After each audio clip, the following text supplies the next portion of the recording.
Eto, real talk lang ha. Alam nyo, sa totoo lang, hindi naman talaga laging dahil mababa yung sahod kaya nagre-resign yung mga empleyado sa trabaho nila. Hindi laging yun yung reason kaya tayo umaalis sa trabaho. Yung iba nga kahit mababa lang yung sahod, okay lang, nag-i-stay sila eh. Alam nyo kung ano yung isang major reason kaya tayo napaparesign? Ay, yung mga toxic na katrabaho, pre. Yung mga kupal na katrabaho mo. Yung toxic environment mo sa trabaho. Diba?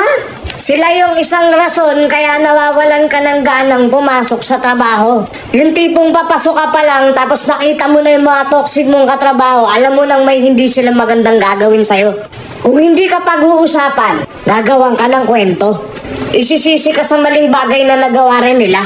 Porque kasama ka sa team nila, kasalanan mo din yung kasalanan nila. Pero pag may nagawa silang maganda dun sa trabaho nyo, sila lang yung magsosol